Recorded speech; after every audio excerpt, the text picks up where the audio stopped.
والسلام على سيد المرسلين وعلى آله وصحبه أجمعين।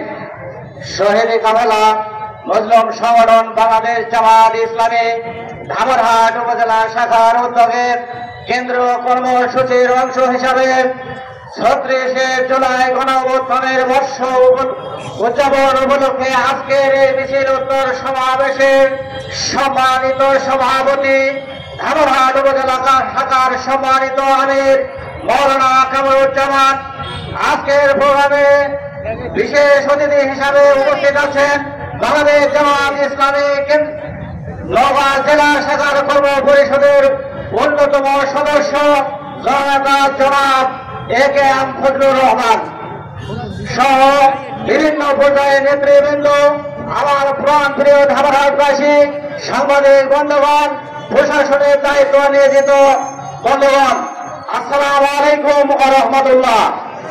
সংগ্রামী ধামরহাটবাসী, আপনারা অবগত আছেন এই বাংলাদেশের এই আওয়ামী সরকার এই 16-17 বছরে বিভিন্নভাবে জুলুম নির্যাতন নিপীড়ন চালিয়ে বাংলাদেশকে তারা গণহত্যায় পরিণত করেছে। আপনারা জানেন 5 মে শাপলা চত্বরে তারা গণহত্যা চালিয়েছিল, পিলখানায় হত্যাকাণ্ড ঘটিয়েছিল, বাংলাদেশ জামাত ইসলামের শীর্ষ নেতৃবৃন্দকে মিথ্যা মামলা দিয়ে তারা ফাঁসির কাস্টে ঝুলিয়েছে। শুধু তাই নয়, তাদের ক্ষমতাকে টিকিয়ে রাখার জন্য এই 36 জুলাই যখন ছাত্র জনতা তাদের দাবি নিয়ে মাঠে নেমেছিল, এই ছাত্র জনতাকে নির্বিচারে গুলি চালিয়ে 2000-এর অধিক ছাত্র সহ বাংলাদেশের জনতাকে তারা হত্যা করেছে। সংগ্রামে উপস্থিতি, তারা চেয়েছিল যে আমাদের বাংলাদেশের দরকার নাই, বাংলাদেশের জনগণের দরকার নাই, আমাদের ক্ষমতার দরকার। শুধু তাই নয়, বাংলাদেশ জামাত ইসলামের বিরুদ্ধে রাজাকারের তুকমা দিয়ে তারা রাজাকারের বিরুদ্ধে লেগে এই রাজাকারের স্লোগান দিয়েই তাদেরকে এদেশ ছাড়তে হয়েছে। আমি পাশাপাশি বলতে চাই, আমারও সেই আওয়ামী দোসররা বাংলাদেশের এই জামাত ইসলামকে এই রাজাকারের তুকমা তুলেছে।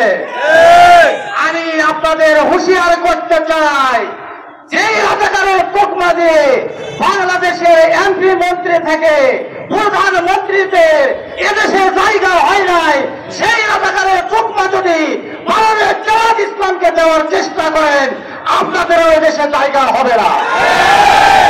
সংগ্রামী ভাইরা, আমি এই বর্তমান সরকারের প্রতি উদাত্ত আহ্বান জানাবো যে ছাত্র জনতা এদেশের জন্য জীবন দিয়ে এদেশকে একটি বিপ্লব এনে দিয়েছে।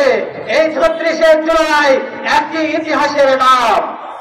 এই ছাত্র জনতা ভাইদের যারা শহীদ হয়েছে, আমরা দাবি জানাবো অচিরেই ঘোষণাপত্র জারি করে এই শহীদ ভাইদের পরিবারকে পুনর্বাসন করতে হবে। আহত ভাইদের চিকিৎসার মাধ্যমে তাদের সুস্থতার ব্যবস্থা করতে হবে এবং আগামী নির্বাচনে কোনো ফাসিস্ট যেন ক্ষমতায় আসতে না পারে, এই জন্য সরকারকে আহ্বান জানাবো। কারণ আজকে আমরা বাংলাদেশে দেখেছি নির্বাচন নিয়ে মরিয়া হয়ে গেছে। তারা আজকে আহতদের ব্যাপারে কথা বলে না, তাদের রাস্তায় দাঁড়াবার মতো হিম্মত ছিল না। তারা আজকে তাদের রক্তের বিনিময়ে রাস্তায় দাঁড়িয়ে এবং সারা দেশে চাঁদাবাজি করছেন, তাদের ব্যাপারে আপনাদের মুখ থেকে কোনো কথা বের হয় না। এই জন্য আমরা কারো বিরুদ্ধে কথা বলতে চাই না। আমরা যখন চাঁদাবাজের বিরুদ্ধে কথা বলি তখন আপনাদের গায়ে লাগে, তার মানে প্রমাণ হয় আপনারা এদেশে চাঁদাবাজি করেন। এদেশের মানুষ দেখেছে চাঁদাবাজদের তাণ্ডব এদেশে কোন মানুষের আর দেখার বাকি নাই। এদেশের চাঁদার বিনিময়ে পাথর দিয়ে মানুষ নিক্ষেপ করতে পারে, সেদেশে বাংলাদেশের মানুষ দ্বিতীয়বার আপনাদের ক্ষমতায় দেখতে চায় না। সংগ্রামী সাথী বন্ধুগণ, এই জন্য আমি উদাত্ত আহ্বান জানাবো হাসিনা সহ যাই এদেশে গণহত্যা চালিয়েছে তাদেরকে দেশে আনে তাদেরকে ফাঁসির ব্যবস্থা করতে হবে। শুধু শেখ হাসিনাকে ফাঁসি দিলে হবে না, যারা এই ফাঁসিবাদের ফাঁসির সাথে সম্পৃক্ত এই ফাঁসিবাদের দোষকদেরকে আমাদেরকে খুঁজে খুঁজে বের করতে 5 তারিখ থেকে এ পর্যন্ত যারা মানুষ হত্যার সাথে জড়িত তাদেরকে শনাক্ত করে তাদের ফাঁসির ব্যবস্থা করতে হবে।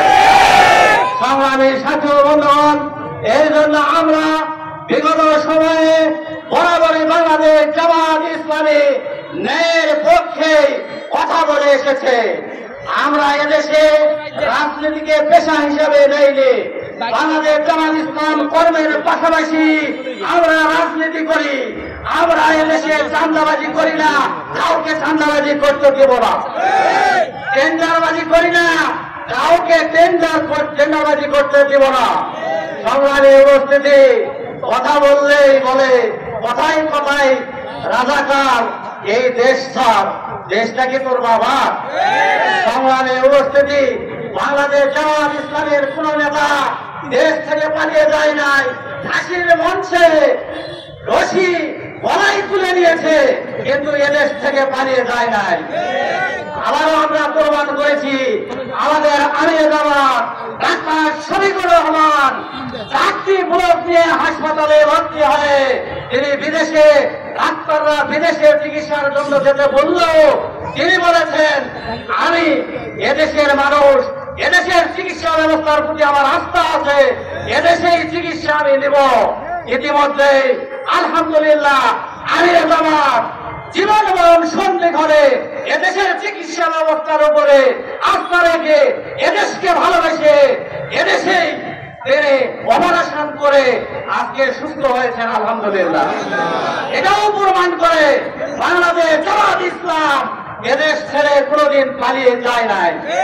যারা লন্ডন থেকে, যারা দিল্লি থেকে রাজনীতি করে, তারাই বাংলাদেশ জামাত ইসলামকে দেশ ত্যাগের জন্য চিন্তা ভাবনা করে।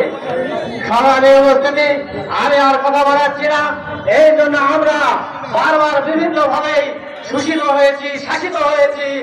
আমরা আগামী দিনে বাংলাদেশ জামাত ইসলামের যে জাতীয় নির্বাচন আসবে, এই নির্বাচনে বাংলাদেশ জামাত ইসলামের সারা দেশ সহ ধামরহাট পল্লীতলায় আমাদের ইঞ্জিনিয়ার এনামুল হক সাহেবকে ভোট দিয়ে এদেশের ন্যায় এবং ইনসাফপূর্ণ ব্যবস্থা দাঁড়িপাল্লায় ভোট দিয়ে আমরা যেই কারণে ছাত্ররা বৈষম্যহীন একটি বাংলাদেশ বিনির্মাণ করতে চেয়েছিল, সেই বাংলাদেশ গড়ার শব্দ সামনে লালন করে দাঁড়িপাল্লায় ভোট দিয়ে আমরা আগামী দিনে সকল টেন্ডারবাজ, চাঁদাবাজ, দুর্নীতিবাজদের বিরুদ্ধে রুখে দাঁড়াবো, এই আশাবাদ ব্যক্ত করে সকলকে ধন্যবাদ জানিয়ে আমার কথা শেষ করছি।